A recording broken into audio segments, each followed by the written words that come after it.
Good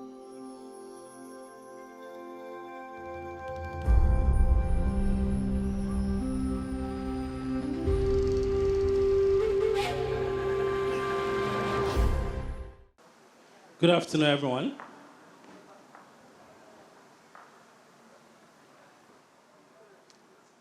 Okay, we are ready for the first panel discussion for this forum. The title of this panel is Earth Observation, Powering Sustainable Environment and Socioeconomic Growth in Africa. And today I have the African Union Commissioner for Education, Science, Technology, and Innovation, Professor Sarah Hayagba.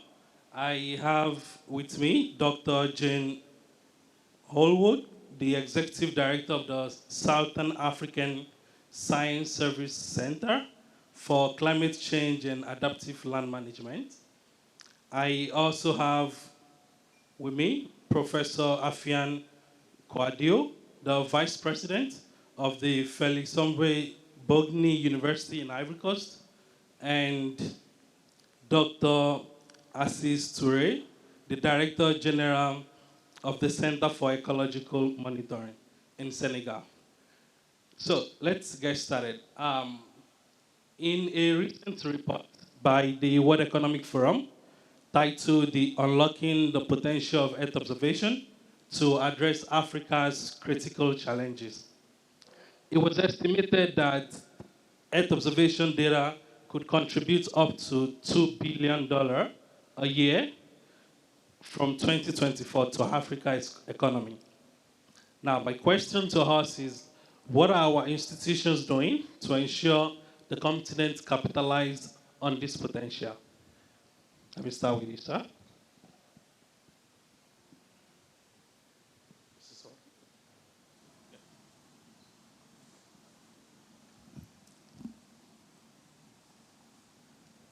Je vous remercie, monsieur le modérateur.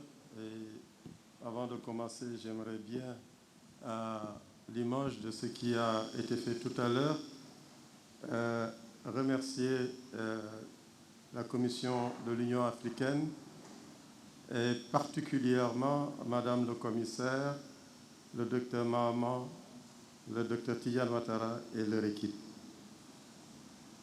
Nous avons eu un programme qui encourage l'utilisation des données d'observation de la Terre, et jamais on a eu un programme mis en place pour les Africains et par les Africains. Et surtout, ce que nous avons remarqué, c'est l'assistance, la disponibilité dont les consortiums ont pu avoir au niveau de cette équipe. Vraiment qu'ils trouvent nos sincères remerciements à travers ces quelques mots. Pour en revenir maintenant sur l'utilité des données d'observation de la Terre dans l'amélioration du développement socio-économique des populations, moi, j'aimerais avoir une entrée pratique de la question. Parce que les ressources naturelles constituent inévitablement une source de ressources pour nos pays et par conséquent un apport certain dans le PIB des pays. Je vais prendre deux exemples. Un dans le domaine de l'élevage que le docteur Diène a abordé dans sa présentation et un autre dans l'élaboration de situations de référence et de production de statistiques environnementales. Au Sénégal, nous avons depuis 20 ans et de manière opérationnelle utilisé les données d'observation de la Terre pour un cas simple dans le domaine de l'élevage. L'élevage qui contribue à peu près pour 4% du PIB au Sénégal. Donc il est nécessaire d'aider à encadrer ce secteur par des données. Qu'est-ce que nous faisons? Durant la saison des pluies au Sénégal, qui va de fin mai à mi-octobre, nous faisons un suivi régulier de la croissance de la végétation et qui fait que tous les 10 jours, nous donnons une information sur l'état de croissance de la végétation. Ce qui fait qu'au au milieu de la saison des pluies, nous sommes en mesure de produire sous forme de carte l'état de la croissance de la végétation en mettant en exergue les zones à risque agricole et pastoral. Qu'est-ce que cela veut dire? Les zones à risque pastoral, si vous arrivez à les identifier au milieu de la saison des pluies, ça permet aux autorités, par le biais des structures décentralisées, d'orienter les propriétaires de bétail vers les zones où il y a suffisamment de fourrage. Dans le domaine de l'agriculture, les zones à risque agricole, si nous avons un déficit de croissance de la végétation, cela veut dire que tous les semis qui ont eu à être réalisés dans ces zones ont échoué. Et qu'est-ce qu'il faut faire? Cette information permet aux autorités de se dire, mais écoutez, il nous reste un nombre de jours de pluie déterminé et on voit les résultats offerts par la recherche en termes de spéculation. Quelles sont les spéculations qui sont adaptées pour que si on procède au ressemis, ces spéculations arriveront à terme avec le nombre de jours restants. Et ce n'est pas fini. Ce suivi se poursuit jusqu'à la fin du mois de septembre, mi-octobre, comme je le disais, ce qui nous permet à la fin d'avoir une carte d'indice de végétation intégrée sur toute la saison de croissance, mais cette fois-ci, combinée avec des informations collectées sur le terrain, ce qui permet d'avoir sur l'ensemble du territoire une carte de production fourragère sur l'ensemble du territoire. Ça ne s'arrête pas là, parce que ce fourrage, c'est une richesse. C'est de l'aliment pour le bétail. Il faut le protéger. Et là, à partir des données d'observation de la terre, nous produisons ce que l'on appelle aussi la carte des risques des feux de brousse. Là où il y a de forts risques d'avoir des feux de brousse et là où il n'y en a pas. Là où le risque est élevé, l'État prend des dispositions en nettoyant les pare-feux, en mettant en position les moyens de lutte éventuels contre les feux de brousse. Ça, c'est un premier exemple.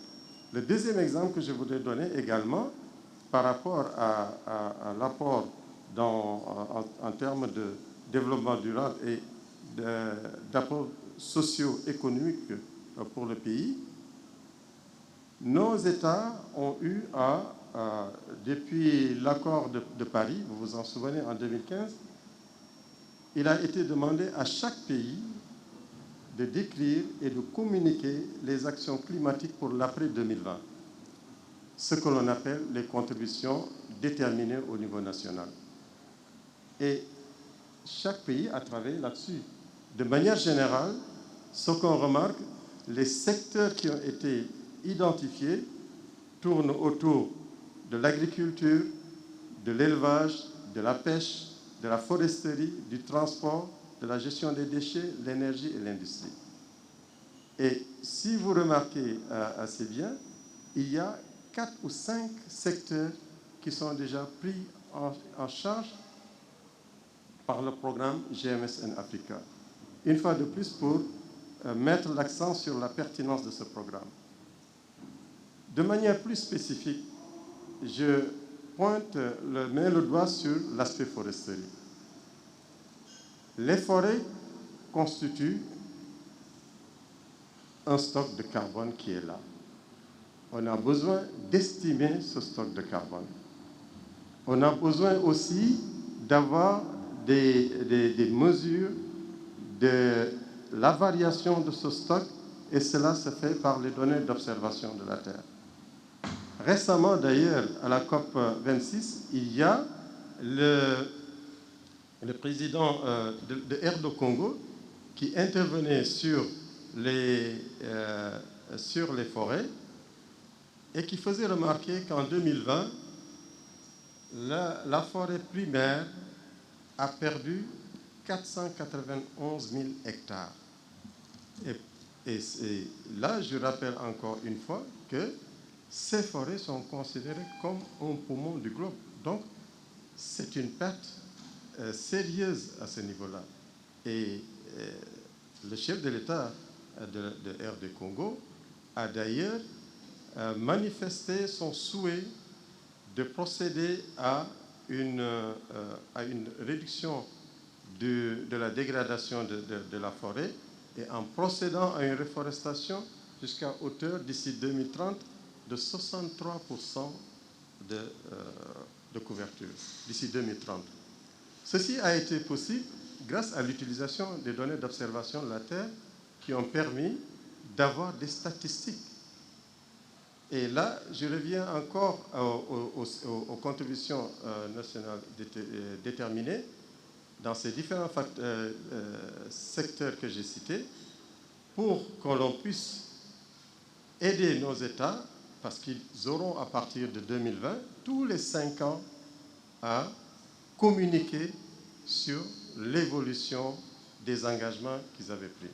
Et là, les données d'observation de la Terre occuperont une position importante, inévitablement, que ce soit pour l'agriculture, la foresterie, pour ne citer que ces 2 cas. Donc là, ça me permet de mettre en exergue l'utilisation des données d'observation de la Terre dans le cadre du développement économique et social de nos pays. Rien qu'à travers ces exemples que j'ai donnés en termes de contribution au PIB, Monsieur le modérateur, nous voyons toute l'importance de l'utilisation de ces données. Et pour terminer, d'où la nécessité de pouvoir continuer ce que le programme GMSN Africa est en train de faire. Il nous faut disposer de masses critiques d'experts capables d'exploiter, de continuer à exploiter ces données d'observation de la Terre au niveau du continent africain. Voilà, Monsieur le modérateur, pour le moment, quelques contributions que je voulais faire dans le sens de ce panel-là. Je vous remercie. Thank you very much, sir. Thank you very much, sir. Now we'll move to Professor Caudil.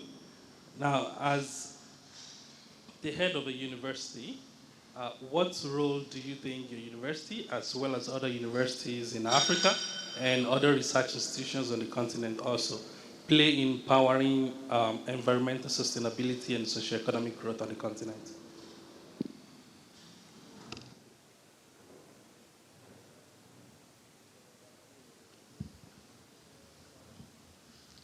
Merci, Monsieur le modérateur. Nous sommes réunis aujourd'hui pour parler de l'observation de la Terre en termes de développement durable, de façon générale. Je pense que depuis ce matin, nous avons fait des discours ici qui ont montré l'importance de l'observation spatiale au bénéfice du développement durable. Cet après-midi, peut-être par des formations professionnelles, je vais m'attarder sur le volet formation. L'Afrique, bien entendu, a raté beaucoup de révolutions. Bien souvent, nous nous sommes mis d'une façon ou d'une autre en dehors du train qui conduit au bonheur. Et aujourd'hui, nous parlons de l'espace. Ce matin, dans mon discours, j'ai dit en substance aussi que ce que j'ai trouvé d'intéressant dans ce programme, c'est le renforcement des capacités qui prend en compte, de mon point de vue, 2 piliers essentiels que sont les ressources humaines d'un côté et les infrastructures de l'autre côté. Alors, je vais m'attarder sur ma brève intervention sur le renforcement des capacités. De façon générale, lorsque vous prenez les renforcements des capacités dans des programmes internationaux, vous allez vous rendre compte que bien souvent, lorsqu'on parle de renforcement des capacités, ce sont des ateliers de 2 jours, 3 jours, quand on est plus optimiste, peut-être 1 semaine.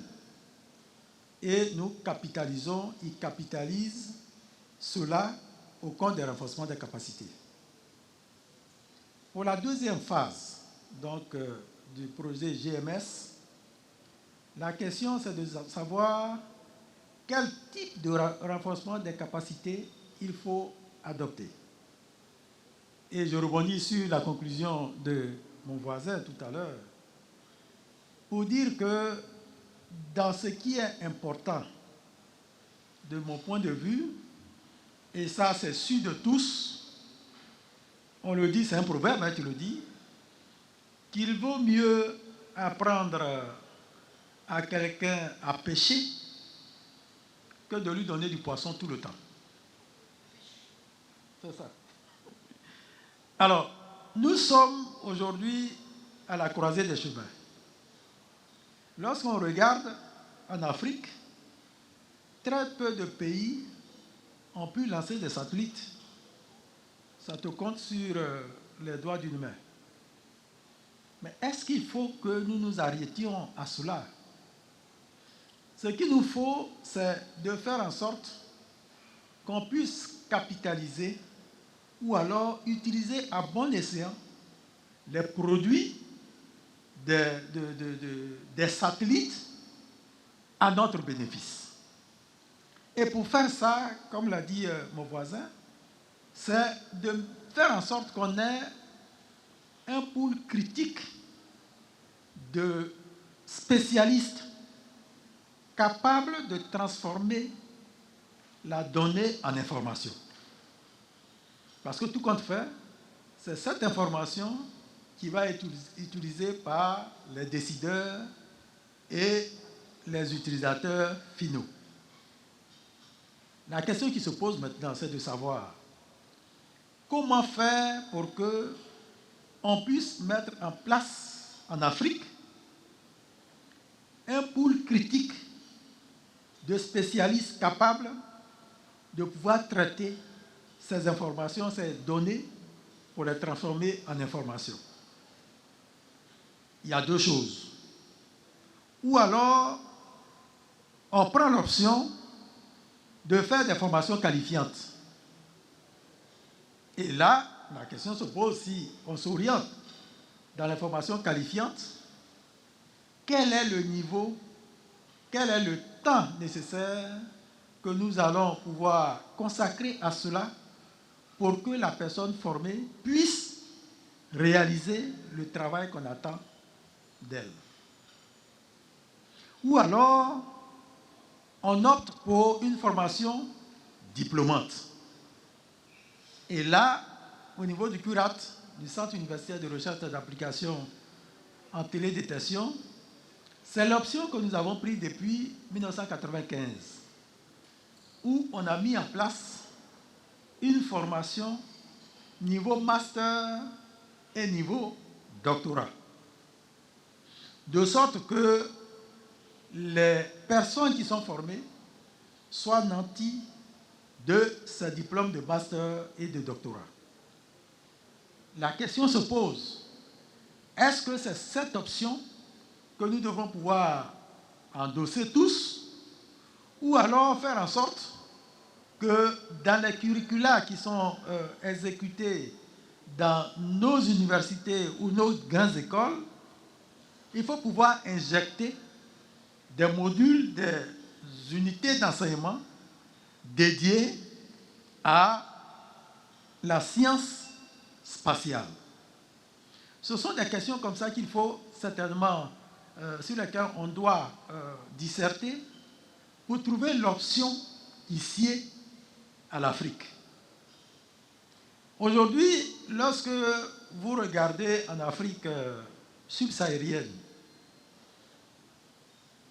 vous allez voir que peu de structures vont pouvoir vous offrir des formations dédiées à l'utilisation au traitement des données satellitales.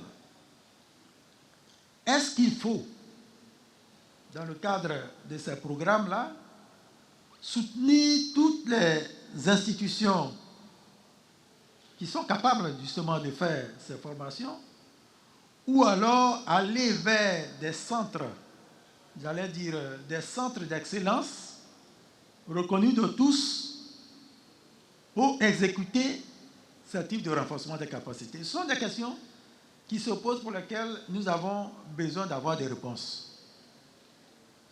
Chaque option a ses avantages et ses inconvénients. Les avantages, pour ce que je disais tantôt aussi, il fallait disséminer ces structures de formation à travers toute, j'allais dire, l'Afrique. L'avantage, c'est qu'on aura une formation de proximité. Mais l'inconvénient, est-ce qu'on va pouvoir avoir aussi des personnes suffisamment qualifiées pour former ces étudiants-là? Je ne suis pas si sûr. S'il faut aussi soutenir des formations d'excellence, ça veut dire qu'il va y avoir la question de la mobilité. Il va faire en sorte que les étudiants vont pouvoir se mouvoir d'un endroit à un autre. Aujourd'hui, à la faveur de la Covid, c'est vrai, ça nous empêche de faire certaines choses. Mais ça nous a permis aussi de franchir un palier supplémentaire. Ce palier qui est de pouvoir mettre en place des formations en ligne. Est-ce qu'il faut aller vers ça, soutenir ce type d'initiative pour que nous puissions former un pool de spécialistes en nombre suffisant pour prendre en charge la question donc, du traitement des données spatiales?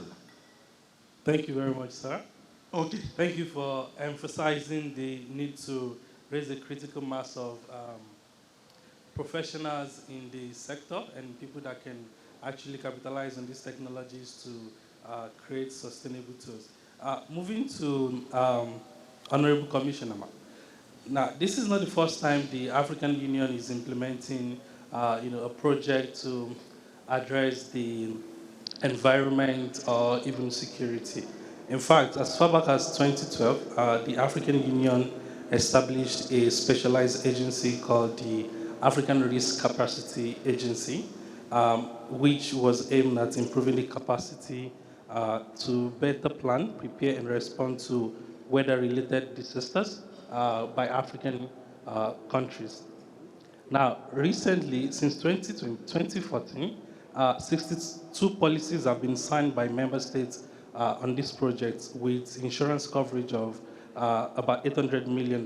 Now, the question is, what are the plans to integrate the GMES in Africa product and services into this type of program and all the other African Union-driven programs?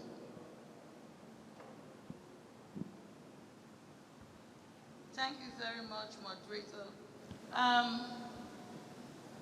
Like I said during the interview, the press interview, the GMS and Africa program is a program under the Department of Education, Science, Technology, and Innovation. And if it's a program under the Department of Education, Science, Technology, and Innovation, it therefore means it's a decision of the African Union member states. And as a decision of the African Union member states, that decision was taken by the Assembly, that is the African heads of state, that is the 55 head of state that make up the African Union. It therefore means that already the GMS in Africa is a program already seen by the African Union to solve some of the challenges that we face in the African continent.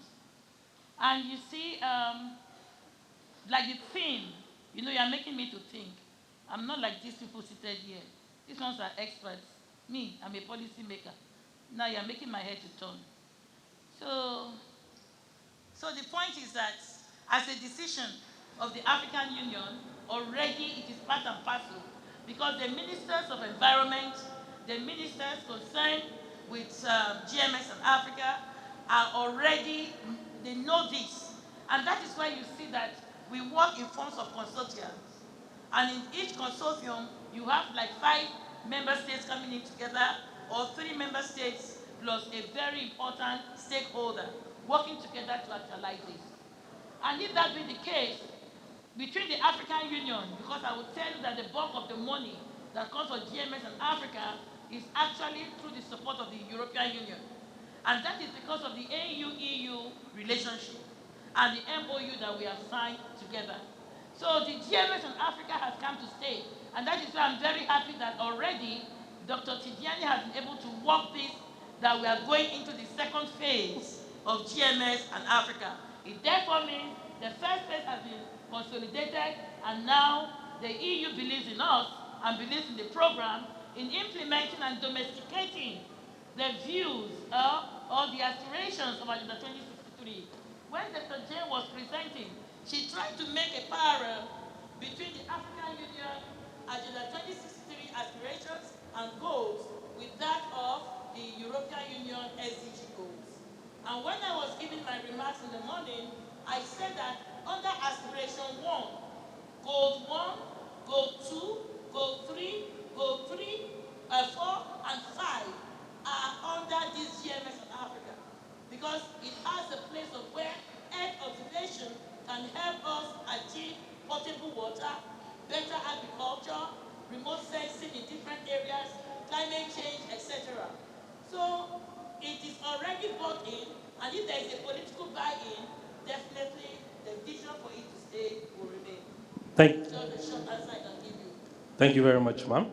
Moving on to Dr. Jane, how do you think Africa can play a leading role in the fight against climate change, especially capitalizing on the kind of data that you're gathering through the GMS and Africa program? Thank you very much for that. I don't know, can you hear me? So I think I just want to take it from the bottom. SASCO represents 5 countries in SADC, and also we are connected to a lot of institutions in Germany. So if you look at that already, there is so much, there is already Space Agency, South African National Space Agency, there are other space programs. So there's already a lot of information, a lot of products that has been developed, including those of climate change. Then if you look in this room alone, we are 13 consortium under the GMES, and all of us are working on Earth observation because of this cooperation, as Prof. Sarah just said, between European Union and the African Union. So why I want to emphasize this is to say that we have to move a step further. And that step further for us is to convert data and products into information. This is really becoming more and more critical because one who has information determines the next step, determines the future, sets prices for crops, sets, we are now talking about COVID, develops COVID vaccines ahead of everybody else. And this is something that we need to capitalize from the African continent. Then also, we must prioritize capacity development, whether it's climate change, whether it's agriculture, because we need a new caliber of scientists in Africa that have to tackle these challenges, that do not have to wait for anyone else. Because if the problems are here, we need African scientists to tackle them. So I was also looking at climate change in a way to say that at this very moment, the whole world is talking about renewable energy. Africa has got enormous quantities of renewable energy, but now the developed worlds have gone further. They are talking about green hydrogen. But to produce green hydrogen, you must again have solar, you must have wind, you must have water, which we have a lot. So, and we are lucky because both WASCO, our sister organization in West Africa, and SASCO, we got funding from the German Ministry of Education and Research again to develop this amazing atlas of green hydrogen generation potential, both in West Africa and Southern Africa. Why I'm saying that? I'm saying again, one who has the information determines the future, and we must go into that area.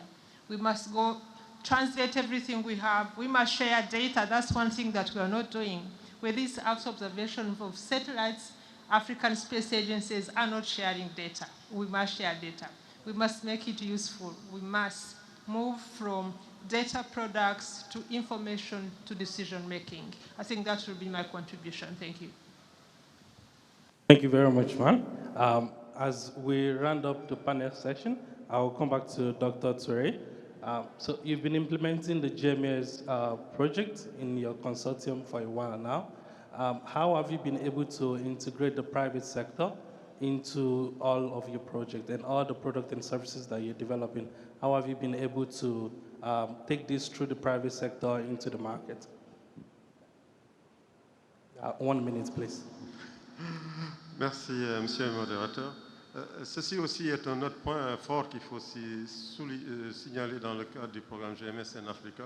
C'est l'opportunité qui a été donnée au secteur privé d'intervenir dans la mise en œuvre du programme GMS en Africa. Pour ce qui nous concerne, GMS en Africa, le privé est intervenu dans le développement du portail ainsi que la formation des partenaires sur ça.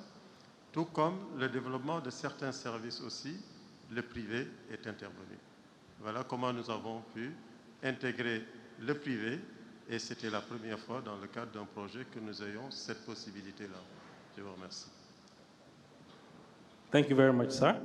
Professor Cordier, so you emphasize how it's important to train young people and all of that, but one of the problems that our continent is actually facing today is, brain drain.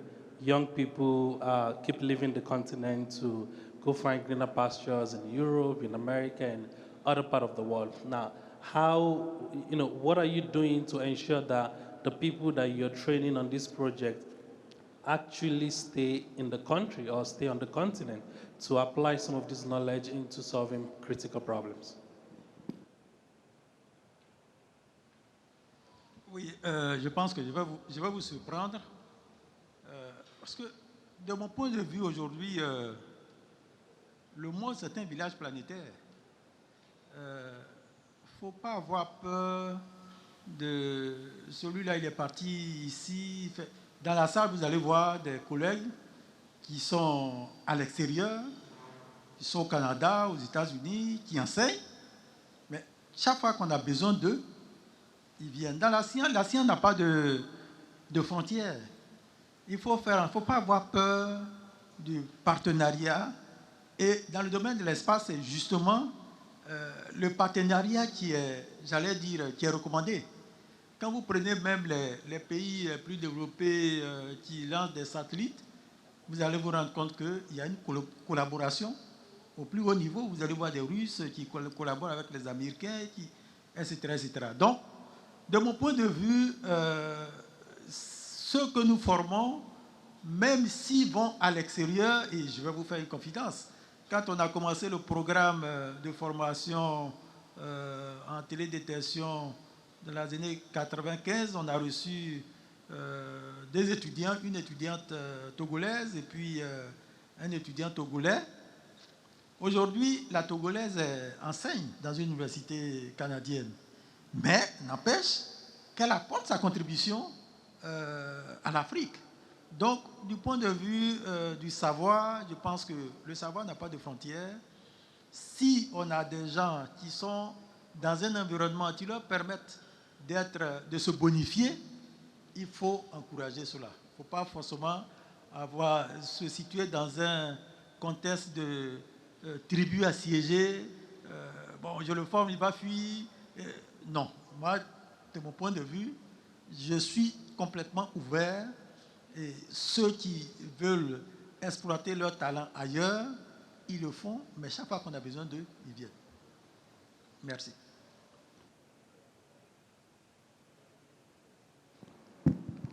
Honorable Commissioner, ma'am, the last question I have for you is beyond GMES2, beyond the foreign funding, what is the plan to keep some of these projects going beyond 2024? For example, one of the successes of this project is seeing all of these countries actually coming together to implement projects that address similar problems. What is the plan beyond 2024? What is the plan beyond GMES2? I particularly believe that Africans must own their own projects. There must be what we call ownership. Africa should invest in what they feel is the solution to the various challenges. International partnership is good, yes, but how long will you continue to depend on international partnership? There is need for us. There's something I don't really understand. When we go to defend our national budgets, what are we defending? You are defending national budgets for purposes. What is the purpose if you cannot speak to your climate change, if you cannot speak to your agriculture, if you cannot speak to your education, science, technology, and innovation? So that is why I keep on saying that Africans must own their projects, because he who pays the piper dictates the tune of the music. So for us to be able to dictate the tune or to domesticate these aspirations and goals that we have for Agenda 2063, the Africa we want, there must be ownership.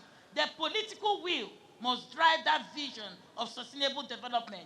But to drive that vision of sustainable development is not only by speaking it or by lip service or eye service. It is by putting the right infrastructures on the ground. It is by putting money in the business of it. It is not only saying that we don't have money. When will we ever have money? If we don't have money, what do we have money to do? And why do we defend budgets year in, year out, when you go to defend budgets every year for the new budgets? Programs like GMS and Africa should start coming into the national programs of different member states, and they should put money into it. It is very, very essential. If not, just like, I'm very sorry to say it, the Kwame Nkrumah Scientific Award has been sponsored by EU for 11 good years. And now EU has withdrawn. So that means that next year, the ESTI department is not going to launch any Kwame Nkrumah Scientific Award. And that award goes to the tune of $400,000 every year.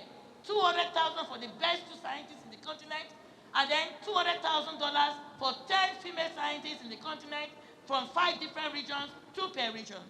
Now we've lost it because we do not put money into it, and we keep on depending on the European Union. Likewise, the Walimu Nyerere scholarship has been withdrawn by EU. So the most important thing that we need to do as Africans, and particularly the leadership of Africa, put money into the things that make meaning to Africans. Potable water is a right. Science is a social right. Agriculture, zero hunger, is a right. We talk about an integrated, prosperous, and peaceful Africa. How can we be prosperous, integrated, peaceful, if we ourselves cannot even manage our little finances to speak to the needs of the people in Africa? So I believe that it is high time government began to put money where they need to put money to. Ownership, full stop. Thank you very much, ma'am. Lastly, Dr. Jane, do you have any final words on how we can further power sustainable environment and socio-economic growth in Africa? I think I would not like to talk any further. I think Prof. Sarah has mentioned everything, so I really have nothing else to add. Thank you. Thank you very much, everyone.